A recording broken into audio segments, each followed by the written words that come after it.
Assalamu alaikum dear students and welcome to my YouTube channel Miss Lawyer।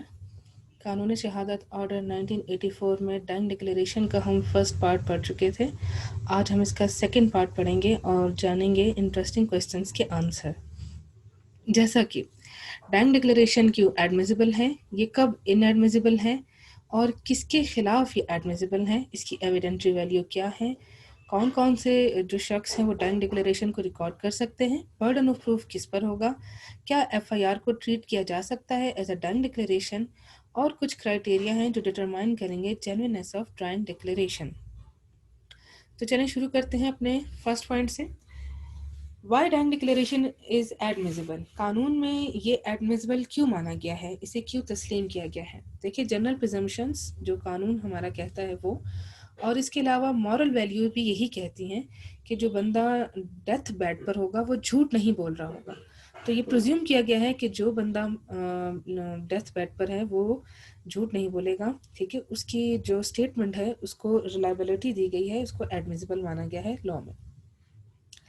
Dying declaration कब inadmissible होगा, कब ये माना ही नहीं जाएगा कि ये एक डाइंग डिक्लेरेशन है, जब डिक्लेरेंट की डेथ ना हो, ठीक है, वो बच जाए, उसकी डेथ ना हो, या फिर डेथ तो हो गई लेकिन वो उस शख्स की मतलब अक्यूज्ड की वजह से ना हो, जो अक्यूज ने उसको वाउंड इन्फ्लिक्ट किए हैं, जो जख्म उसे अक्यूज्ड की तरफ से आए हैं, ठीक है, जो स्टेटमेंट में वो बता रहा है कि मुझे ये जख्म इस अक्यूज ने दिए हैं, उसकी वजह से अगर उसकी डेथ नहीं होती तो फिर ये डाइंग डिक्लेरेशन नहीं है। मतलब डेथ तो हुई है लेकिन किसी और रीजन से हुई है, किसी और वजह से हुई। एक बंदे ने दूसरे को, मतलब ए ने बी को डंडों से मारा, ठीक, इतना ज्यादा मारा कि वो बहुत बुरा जख्मी हो गया। अब उसको हॉस्पिटल लेके गया, उसने बताया कि जी मुझे ए ने मारा है, लेकिन उसकी डेथ जो है वो डंडा मारने से नहीं हुई, बल्कि उसको जहर देकर मारा गया, ठीक है, किसी और वजह से हो गई।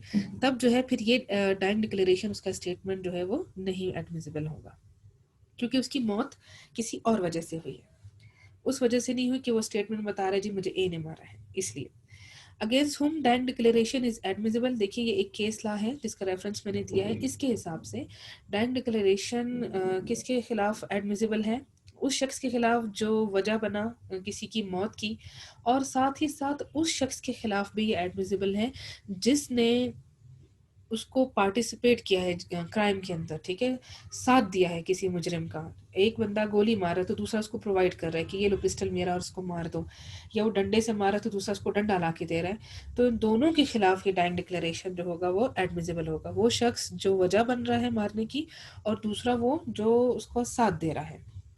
फिर देखिए इसकी एविडेंट्री वैल्यू क्या होगी डाइंग डिक्लेरेशन की।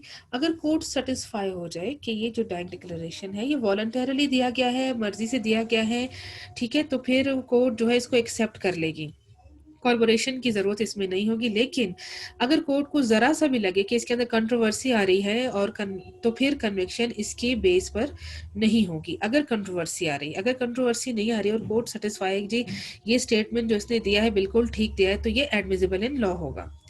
फिर पर्सन हु में रिकॉर्ड डाइंग डिक्लेरेशन, ठीक है, डाइंग डिक्लेरेशन कौन कौन से पर्सन जो है वो कर सकते हैं, इसको मैजिस्ट्रेट कर सकता है, पुलिस ऑफिसर कर सकता है, एक डॉक्टर कर सकता है, और कोई एनी पर्सन, ठीक है, इसको रिकॉर्ड कर सकता है।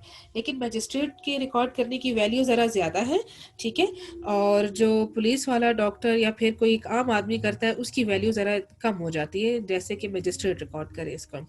इसके अलावा आप देखिए एविडेंटिव वैल्यू के अलावा देखिए बर्डन ऑफ प्रूफ किसके ऊपर होगा, कौन जो है इसको साबित करेगा डाइंग डिक्लेरेशन को। बर्डन ऑफ प्रूफ ये होता क्रिमिनल केस में है, अपने अपने प्रीवियस लेक्चर में इसका स्कोप पढ़ा था, ठीक है, ये क्रिमिनल केस में होता है तो प्रोसिक्यूशन पर बर्डन ऑफ प्रूफ होता है कि वो डाइंग डिक्लेरेशन को प्रूव करे।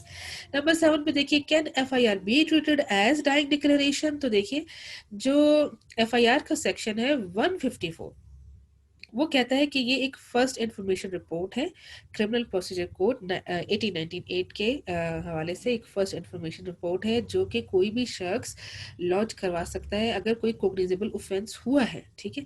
लेकिन 154 पुलिस को कोई ऐसी मतलब कोई ऐसा अथॉरिटी नहीं देता कि वो उसको सब्सटेंटिव पीस ऑफ एविडेंस मान ले कि ये सब्सटेंटिव पीस ऑफ एविडेंस है, ठीक है। ये एक तरह का सिर्फ एक इंफॉर्मेशन है जिसका मकसद ये होता है कि पुलिस जो है वो एक्टिव हो जाए इन्वेस्टिगेशन करने के लिए कि आया क्राइम हुआ है कि नहीं, जो मुझे कॉग्निजेबल ऑफेंस से रिलेटेड इन्फॉर्मेशन मिली।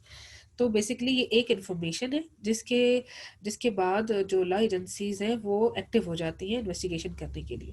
लेकिन ये सब्सटेंटिव पीस ऑफ एविडेंस नहीं है। कुछ केसेस ऐसे होते हैं जब FIR substantive piece of evidence हो जाता है और as a time declaration count होता है। कब होता है? When first information launch by the victim who happen to die afterward. यानी एक शख्स है, वो आया, उसने पुलिस में अपनी एफआईआर लॉन्च करवाई और उसके बाद जाकर वो मर जाता है, तो ये जो उसका स्टेटमेंट है ये फिर FIR as a time declaration जो है वो एडमिसिबल हो जाएगी। ठीक है। ये अब्दुल रहमान है 1995 का केस। इसके अलावा भी और कई केसेस है जो कहता है कि अगर कोई शख्स खुद पुलिस में अपना स्टेटमेंट दे रहा है, जी मुझे फलाने शख्स से खतरा है, और उसके बाद स्टेटमेंट देने के बाद वो मर जाता है, तो उसका ये स्टेटमेंट टाइम डिक्लेरेशन जो है वो एडमिसिबल हो जाएगा कोर्ट के अंदर।